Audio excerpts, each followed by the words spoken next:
I used to think I was invisible. Just another face lost in the blur of the city, no name. No past. No future. I wandered the streets with nothing but the clothes on my back and the ache in my stomach. But one rainy night, everything changed. All because of a phone left behind. A phone that led me to the man I had never met, but who had been searching for me for 20 years. My father. That night. It rained harder than usual. I huddled under the broken canopy of an old bakery that had closed hours ago. My sweatshirt was soaked through. My socks squished with every step. And the growl in my stomach was louder than the thunder overhead. Nights like these were the hardest, not because of the cold, but because of the silence. When you're homeless, silence doesn't bring peace. It brings memories. Ghosts. But then, I saw it. A faint light blinking beside a trash bin. At first, I thought it was a toy. Or maybe something broken. But when I got closer, I realized it was a phone, still working. Screen unlocked. As if someone had just dropped it. I picked it up and saw a message on the screen. Sweetheart. Please answer me. I've been waiting 2 days to hear from you. I almost put it back down. Really, I did. But then my fingers moved on their own. Maybe it was curiosity. Or maybe I was just desperate for any human connection. I typed, I'm sorry. I'm not your daughter. I just found this phone. A few seconds later, it vibrated. An incoming call. I stared at it, debating whether to answer. Something inside me, a strange pull I couldn't explain, made me tap accept. The voice on the other end was deep, cracked with emotion. Emily? Is that you? Why aren't you answering? Are you still upset with me? I froze. I should have hung up. I didn't know this man. But there was something in his voice, something hauntingly familiar. I'm not Emily, I said hesitantly. I just found this phone. Silence, then a pause. And a breath. What's your name? Sweetheart? He asked. I hesitated. Then I said it, my real name. The name I hadn't spoken in years. My name is Lily. And then came the moment I'll never forget. His voice cracked. Lily? My daughter's name was Lily. I didn't know what to say. The street around me faded into the background, the sound of cars splashing through puddles. The buzz of neon lights. Even the rain seemed to muffle. All I could hear was his breathing through the phone, heavy, uneven. Like he was holding back something too big to carry. My daughter disappeared when she was 4, he said quietly. It was my fault. One moment, she was holding my hand. The next, she was gone. His voice cracked again. And something inside me stirred. I'd heard stories like this before, missing children, desperate parents.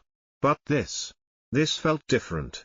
Not just because he said her name was Lily, but because deep down, in some strange, terrifying way, I wanted it to be true. Where did you lose her?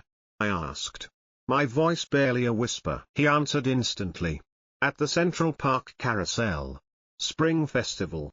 2006. I almost dropped the phone. That was the year on my only childhood memory, a faded photo I kept hidden in the lining of my backpack.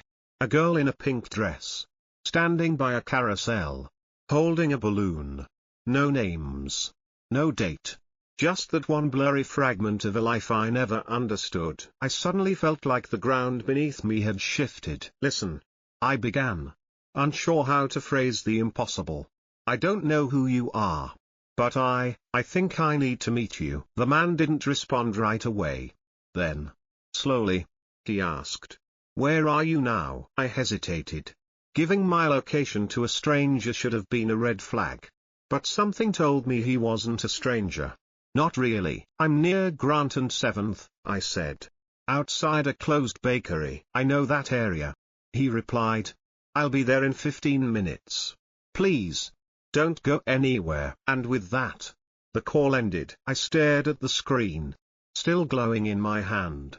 The raindrops blurring the edges. I could have walked away.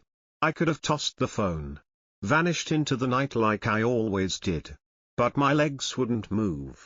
My heart was pounding too hard. So I stayed 15 minutes. Maybe it was foolish.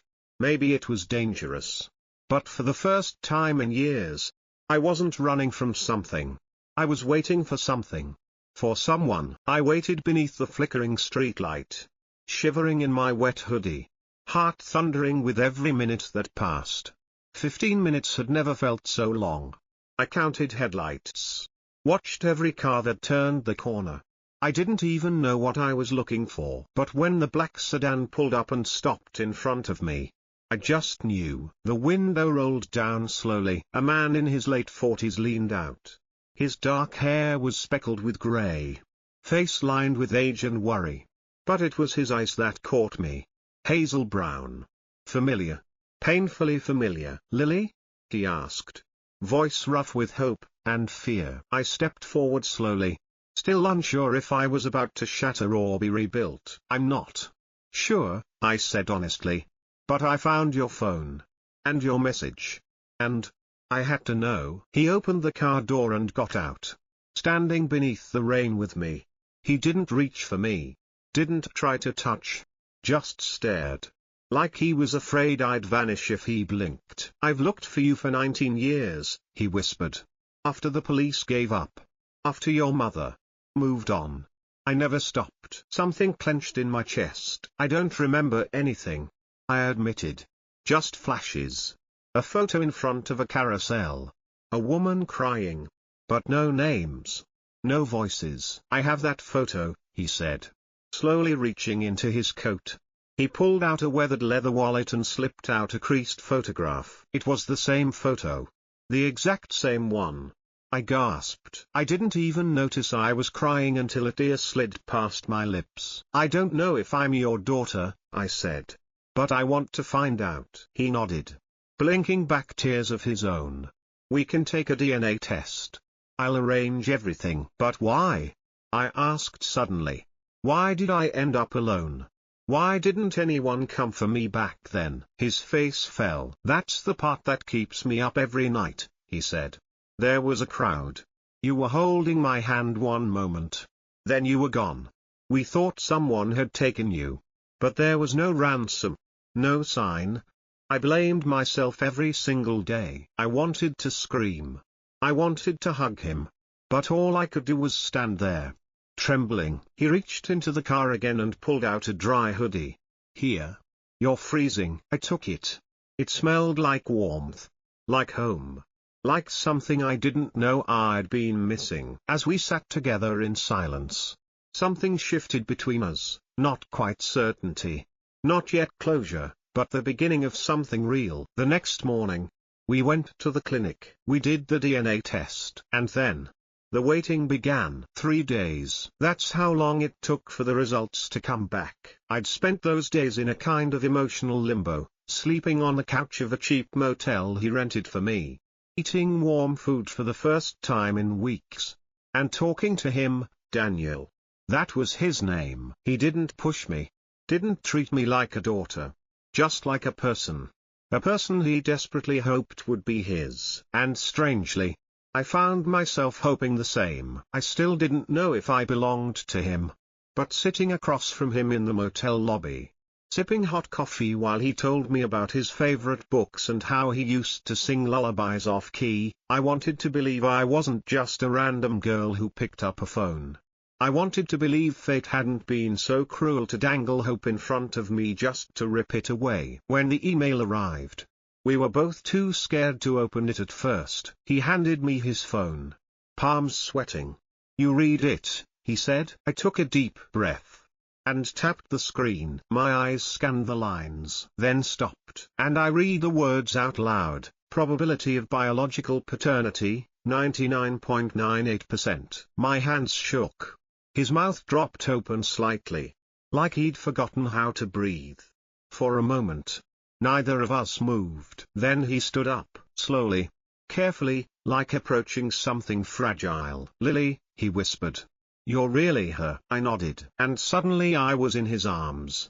For the first time in my life, someone held me like they were afraid to let go. And just like that, I wasn't a lost girl anymore. I was someone's daughter. But just when I thought the story had ended, the real storm began. Because that same night, while I was brushing my teeth in the motel bathroom, I heard Daniel's phone buzz again. I wasn't trying to be nosy. But when I glanced at the screen, a preview message flashed across the top. "We warned you not to contact her. There will be consequences." My stomach dropped. What did that mean? Who sent it? Why would anyone threaten him for finding me? When I stepped back into the room, I tried to act normal. But he noticed. His smile faltered. "Something wrong?" he asked. I hesitated. "Who sent you that message?" He looked down, then quickly locked the phone. "Just someone from the past.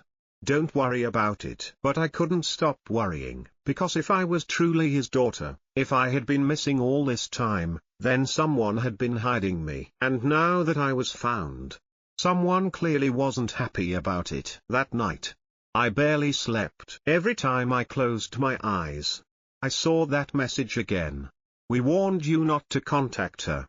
There will be consequences." What did they mean by we? Daniel tried to brush it off, saying it was probably just an old business associate, someone bitter, someone jealous. But his eyes said otherwise. They shifted when I pressed. His voice lowered whenever I got close to the topic. And the way he kept checking the hallway when we walked out the next morning, it wasn't normal. By the third day, I couldn't stay quiet anymore. "Tell me the truth," I said as we sat in a coffee shop tucked in the corner of a quiet street. "What really happened when I went missing? Not the version for the police. The real one." He stared into his cup, then back at me. And for the first time since we met, he looked afraid. "There's something I didn't tell you," he began, voice low. "The day you disappeared, I wasn't just with you at the festival. I was meeting someone.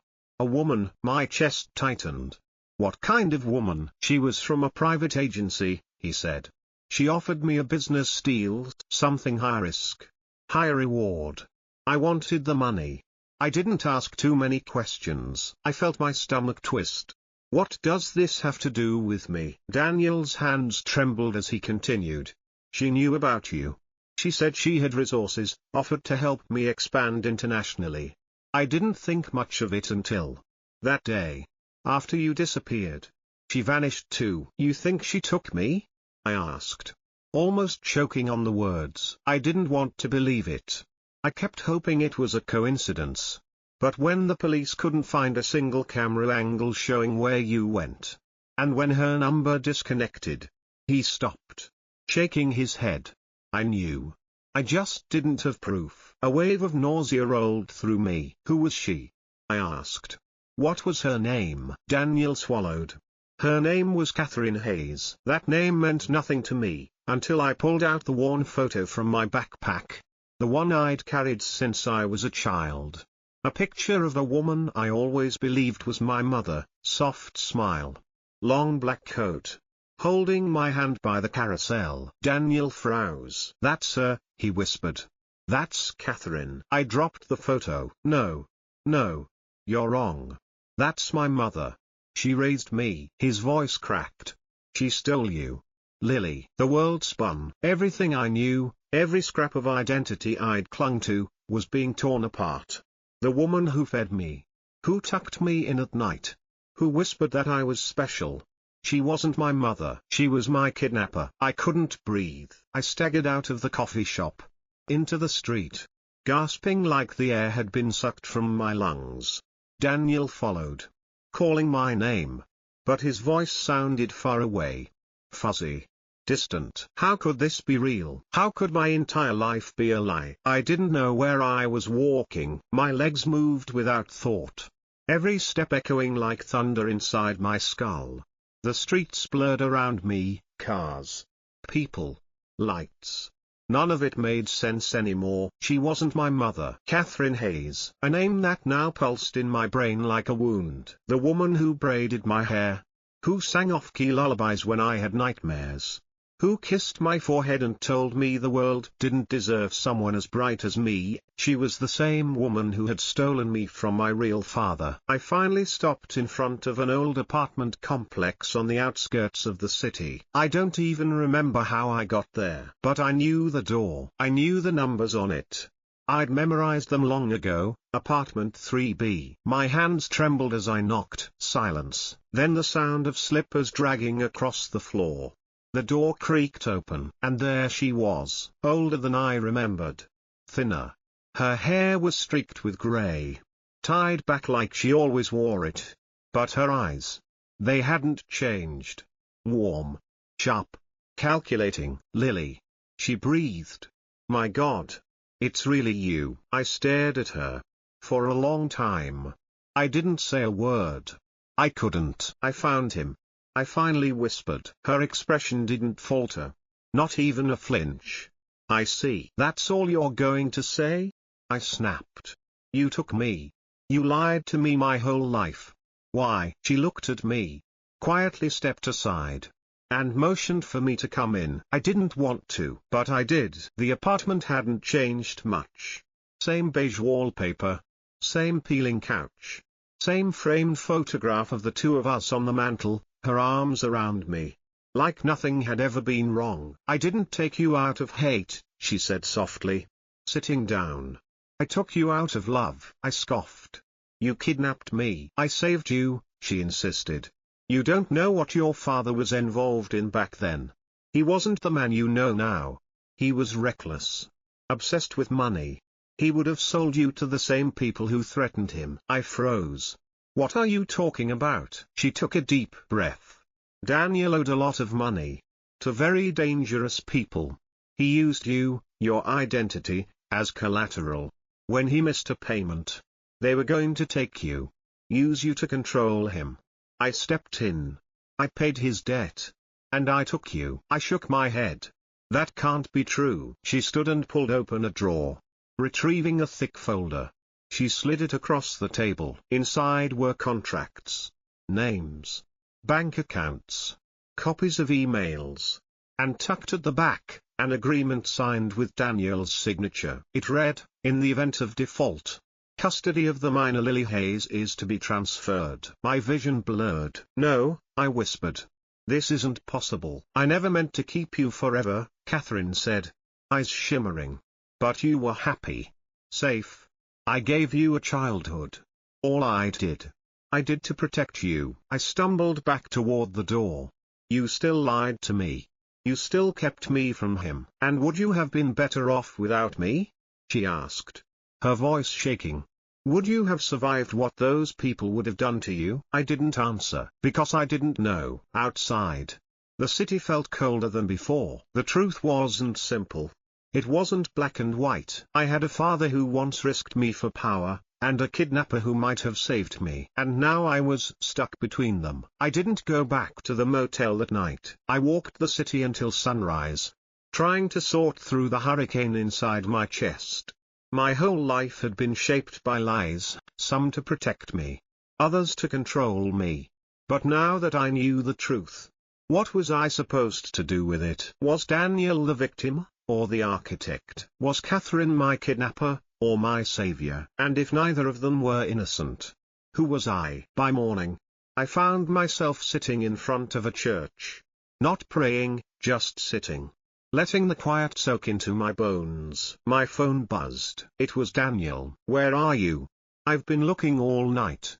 Please come back. I didn't answer. Instead, I searched his name again. This time, not through the lens of a long-lost daughter, but as someone trying to understand the full picture. And what I found shattered what little certainty I had left. Old articles, buried lawsuits, whispers of offshore deals, unpaid debts, failed ventures.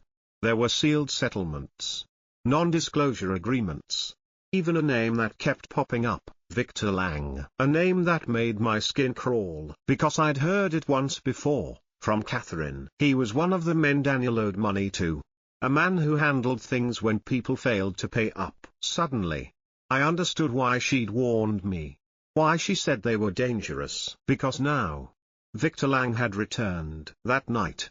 The motel room door was kicked open. I wasn't there, but Daniel was. I heard everything later from him. In a voicemail he left in a shaky voice. They came for me, Lily. I tried to stall them. But they know you're alive. They said if I don't hand you over, they'll take you themselves. He paused. They think you still have value. That your leverage. I don't know what to do anymore. My blood ran cold. They were hunting me.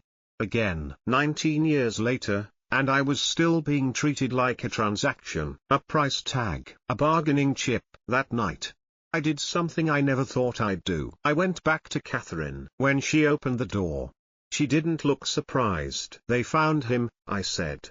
Victor Lang. He's coming for me next. She nodded. Already grabbing a bag. Then we run. I blinked. You're not going to fight? She looked at me with eyes that had seen too much. You don't fight shadows, Lily. You disappear before they find you. But something inside me had shifted. I was tired of running, tired of being someone else's pawn. I wasn't that 4-year-old girl anymore. I want to fight, I said. But I can't do it alone. She looked at me. And for the first time, I saw something raw behind her cool exterior. Pride. I thought you'd say that. She opened a safe in her closet and pulled out a second folder, this one marked confidential. Everything you need to destroy Victor Lang. And take your life back. I didn't sleep. I spent the entire night poring over the contents of the folder. Bank transfers. Audio recordings. Photos. Confidential files. Catherine had been collecting them for years, evidence of Victor Lang's operations, human trafficking, coercion, blackmail, illegal deals, offshore laundering. He wasn't just a shadow in Daniel's past. He was a spider with a web that stretched into every corner of the city's underworld. And for the first time in my life, I held the match that could burn it all down. The next morning, I made 2 calls. The first, to a journalist I found from an old article Catherine once clipped. A woman named Eva Morales, who had exposed a major government corruption ring 5 years ago. The second, to Daniel. When he answered, his voice was hoarse, tired, defeated. Lily. Thank God. I have proof, I said, of what they've done.